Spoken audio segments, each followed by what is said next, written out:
Berada di wilayah pesisir Pulau Jawa yang kaya akan seni dan tradisi, menjadikan kota Semarang kaya akan warisan budaya. Salah satunya adalah batik Semarang.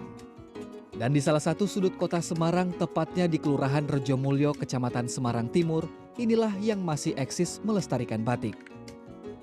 Hingga mendapat julukan sebagai Kampung Batik. Batik Semarang dan Kampung Batik menempuh perjalanan sejarah yang cukup panjang. Menurut sejarawan Universitas Diponegoro Semarang, Dewi Yuliati, kemunculan kampung batik dimulai pada abad ke-16, kemudian tumbuh dan berkembang seiring perkembangan Semarang kuno di bawah pemerintahan Belanda. Selain kampung batik yang menjadi sentra perajin batik, juga ada kampung Pedamaran yang menjadi tempat perdagangan damar bahan pewarna batik. Dalam perjalanannya, kini hanya kampung batik yang masih bertahan sebagai sentra batik. Perajin dan pengusaha batik berkumpul di lokasi ini. Saat ini terdapat 20 toko batik dan 45 perajin batik yang bertahan di kampung batik. Tak sekedar untuk memenuhi kebutuhan hidup, namun juga untuk melestarikan warisan budaya ke generasi penerus. Ciri khas pada batik Semarang adalah pada motif flora dan fauna. Konon ini diambil dari nama Semarang yang diambil dari kata pohon asem. Sedangkan fauna biasanya mengambil gambar burung dan ayam yang merupakan hewan kesayangan warga Semarang. Namun seiring perkembangan zaman, batik Semarang terus berinovasi. Motif khas berupa flora dan fauna yang mulai sepi peminat berganti dengan motif ikon kota Semarang, yakni hewan warak, lawang sewu, gereja belenduk, dan tugu muda. Menurut wisatawan, motif ikon Semarang lebih menarik karena dinilai dapat mewakili kota Semarang. Sementara motif asli berupa flora dan fauna cenderung mirip dengan batik daerah lain. Kekhasan Semarangan itu kan kita identik sama asem kalau di Semarangan. Terus kalau yang sudah sini pengembangan motif-motif kayak para, tugu muda, terus objek-objek tertentu kita punya lawang sewu. Kadang juga ada yang pakai apa? Bikin motif gereja belenduk gitu. Sebenarnya saya nyarinya itu yang ciri khas Semarang, yang ciri khas Semarang, yang kalau di sini tuh kelihatan ini ikonnya Semarang gitu kan, ya. Atau misalnya betul ada flora fauna, tapi tetap kelihatan nih ciri khas Semarangnya. Christine, pengusaha batik di Kampung Batik sejak 2008 silam ini, mengakui bahwa batik dengan ikon Semarang ramai diburu bahkan digunakan untuk seragam sekolah dan beberapa instansi baik pemerintah maupun swasta. Terutama kalau waktu-waktu ini kan anak-anak masuk sekolah, itu yang dicari batik Semarangan. Iya, yang ada ikonnya kayak warak ngendok, tugu muda, lawang sewu, asem marang, asem sedompol gitu. Tapi kalau untuk pangsa jual itu enggak cuma batik Semarangan sih, semua batik di Semarang itu laku. Meski banyak diminati masyarakat dan penjualan lebih ramai, perubahan motif batik Semarang ini justru menjadi kekhawatiran sejumlah perajin dan pengusaha batik. Eko Haryanto salah satunya. Pengusaha batik yang memulai usahanya di Kampung Batik Semarang sejak 2006 silam ini khawatir batik Semarang akan kehilangan roh dan jati diri batik Semarang. Saya kembangkan itu batik, walaupun tidak harus ikon, tapi saya tetap terus memberikan edukasi. Makanya saya tidak hanya jualan, saya memberikan pelatihan, memberikan edukasi, memberikan pemahaman, mulai dari anak TK, SD, SMP, SMA, mahasiswa, bahkan sampai calon wirausaha batik. Saya kasih pendampingan. Artinya saya harus terus melestarikan warisan budaya. Di sisi lain, Eko terbentur dengan perkembangan zaman, selera pasar dan kebutuhan hidup keluarga yang mesti ia tanggung. Ia pun harus mengikuti selera pasar memproduksi batik dengan motif-motif tersebut. Tak ingin batik khas Semarang hilang jati diri, Eko pun tetap memproduksi batik dengan corak khas flora dan fauna. Eko bahkan menjualnya dengan harga yang lebih tinggi dibanding batik motif ikon Semarang. Pada prinsipnya saya butuh makan tiap hari. Ya kan? Saya kembangkan itu batik, walaupun tidak harus ikon, Tapi saya tetap terus memberikan edukasi. Makanya saya tidak hanya jualan.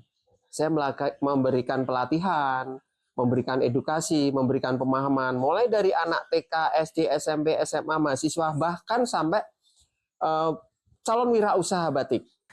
Ya memang di Kampung Batik ini tidak hanya sebatas pada orang berjualan batik atau warga Semarang yang berjualan batik, tapi lebih pada sebenarnya adalah menjaga roh dari arti batik itu sendiri. Artinya ada 3 klasifikasi batik di Kota Semarang ini, yaitu batik Semarang, batik Semarangan, dan batik Semarang ikon Semarang atau batik Semarang ikon. Dan ini Anda terlihat pada pola. Ini adalah jenis pola dari batik Semarang, yaitu pola flora dan fauna. Kemudian di sini ada juga batik dengan pola ala keraton, yaitu merupakan diilhami seperti batik-batik gaya Jogja. Sementara batik Semarang Icon adalah batik yang saya kenakan ini, di mana terdapat ikon warak ngendok dan asam di dalam baju ini.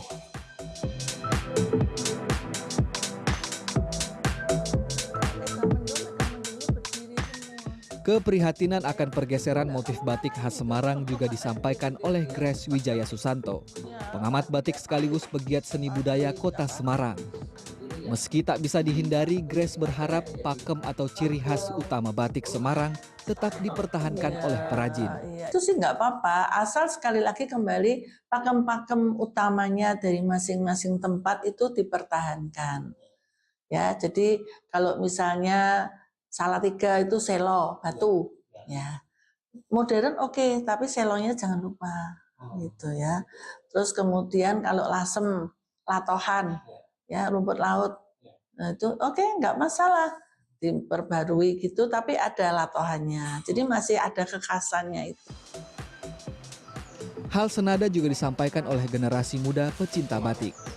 Ellen, salah satu mahasiswi seni dan budaya sebuah perguruan tinggi swasta di Semarang yang sedang melakukan tesis soal batik Semarang, juga berharap motif corak flora fauna khas batik Semarang tetap dipertahankan. Emang ikon itu, motif ikon ada karena dulu tuh untuk memicu perajin untuk bikin motif baru. Karena dulu kan batik Semarang kan sempat mati kan. Jadi saya sih nggak masalah sih ada motif ikon sekarang, tapi buat saya yang penting motif flora faunanya yang itu dipertahankan. Iya. Selain tantangan menjaga orisinal batik Semarang, masalah regenerasi perajin batik di Semarang juga menjadi tantangan. Tak sedikit warga kampung batik yang akhirnya memilih bekerja di perusahaan karena enggan menjadi perajin batik dan tak mampu menjadi pengusaha batik karena faktor ekonomi. Sementara yang merupakan usaha keluarga atau turunan, beberapa harus kandas karena tak mampu mengatur manajemen dan tak mau beradaptasi dengan era belanja online. Untuk membuka satu gerai toko batik dibutuhkan dana minimal 100 juta rupiah. Permasalahannya model ya Pak. Ya, di sini kalau yang punya model bisa membuka batik. Jadi di sini ada beberapa, mungkin ada 20-an yang showroom batik. Ini terpencar di masing-masing RT, di RW 2 khususnya. Ini yang punya model bisa membuka batik di wilayah gitu. Kalau yang lain ya sebenarnya banyak yang punya istilahnya untuk kepintaran membatik itu banyak. Ya, tapi kita cuman sebagai dia mungkin tukang-tukang saja gitu karena tidak punya modal begitu. Sejak ditetapkan oleh UNESCO menjadi warisan budaya dunia tak benda dan menjadi ciri khas dari kekayaan Indonesia, batik seolah kini menghadapi tantangan. Perubahan keinginan masyarakat dan standarisasi marketing menjadi kunci agar batik tetap eksis. Namun di sisi lain, batik harus kehilangan rohnya karena harus bergeser dari ciri khas dari keasliannya. Menjaga kekayaan budaya seperti batik memang bukan hanya tanggung jawab perajin dan pengusaha batik, namun seluruh komponen bangsa. Jangan sampai batik yang telah ditetapkan oleh UNESCO sebagai warisan budaya dunia asli Indonesia justru semakin tersisih dari adab dan budaya negeri sendiri. Damar Sinuko, Semarang, Jawa Tengah.